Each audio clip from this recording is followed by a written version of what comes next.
அனைவருக்கும் வணக்கம். வேஸ்ரீ நாட்டியலைய அன்போடு வரவேற்கின்றது. இன்றைய பதிவில் பொருளும் திருக்குறளில் ஒரு பார்வை. அதிகாரம் 30.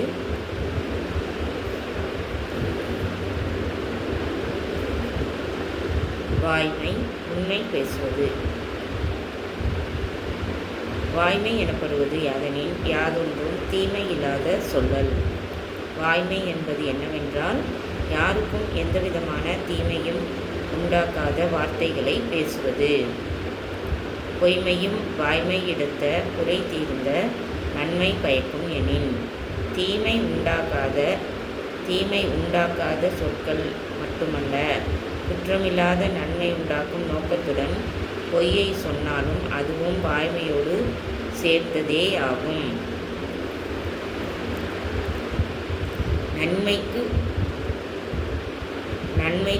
நன்மை நோக்கத்தோடு பொய்யை சொன்னால் அதுவும் வாய்மையோடு சேர்ந்ததே ஆகும்.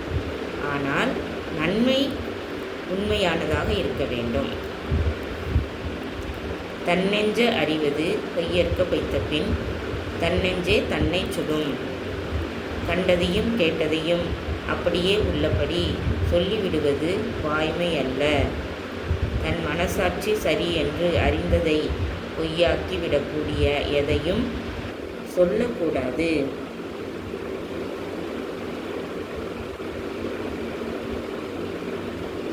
தன் மனசாட்சி சரி என்று அறிந்ததை பொய்யாக்கி விடக்கூடிய எதையும் சொல்லக்கூடாது. மனசாட்சியை பொய்யாக்கிவிட்டால் பிறகு தன் மனசாட்சியை இடித்து தன்னை வருத்தப்படுத்தும். உள்ளத்தால் பொய்யாது ஒழுகின் உலகத்தார் உள்ளத்து எல்லாம் புலன். சொல்லுவது வாய்மையா அல்லவா என்பதற்கு மனசாட்சிதான் அளவுகோல். ஆதலால் மனசாட்சிக்கு பொய்யாகாமல் நடந்து கொள்ளும் ஒருவன் உலகிலுள்ள மற்றெல்லாராலும் மதிக்கப்படுவான். மனத்தோடு வாய்மை மொழியின் தவத்தோடு தானம் செய்வாரின் தலை. மனசாட்சிக்கு பொய்யாகாமல் வாயால் பொய்யே சொன்னாலும் கூட அவன் மதிக்க தகுந்தவனா ஆவான் என்றால், மனசாட்சிக்கும் மெய்யனாகி வாயாலும் மெய்யே பேசினால் அப்படிப்பட்டவன் தவமும் தானமும் ஒருங்கே செய்கின்றவர்களை விடச் சிறந்தவன். பொய்யாமை அன்ன புகழில்லை, எய்யாமை எல்லா அறமும் தரும். மனமும் சொல்லும் சேர்ந்து பொய் சொல்லாதிருப்பதை விட பெருமை தரக்கூடியது வேறொன்றும் இல்லை. அது வேறெந்த முயற்சியும் இல்லாமலே மற்ற எல்லா தர்மங்களையும் செய்யும் பயன் உண்டாக்கும். பொய்யாமை ஆற்றின் அறம் பிற செய்யாமை நன்று. ஆகையால் பொய்யாமை என்னும் தர்மத்தை சரியாக காத்தால் வேறு எந்த தர்மமும் செய்ய வேண்டியதில்லை. புறந்தூய்மை நீரான் அமையும் அகந்தூய்மை வாய்மையால் காணப்படும். எல்லா அறங்களுக்கும் அடிப்படை மன சுத்தம்.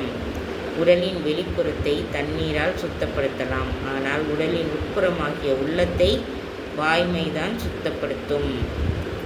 எல்லா விளக்கும் விளக்கல்ல, சான்றோர்க்கு பொய்யா விளக்கே விளக்கு.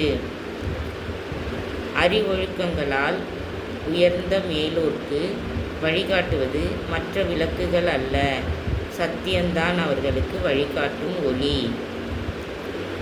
யாம் மெய்யா கண்டவற்றுள் இல்லை எனை தோன்றும் வாய்மையின் நல்ல பிற. நாம் அறிந்த உண்மைகளுக்குள் சத்தியத்தை விட உயர்ந்தது வேறொன்றும் இல்லை. இவ்வாறாக வாய்மை என்ற அதிகாரத்தில் உண்மை பேசுவது, சத்தியம் தவறாமல் நடந்து கொள்வது, மனசாட்சிக்கு பயந்து நடந்து கொள்வது,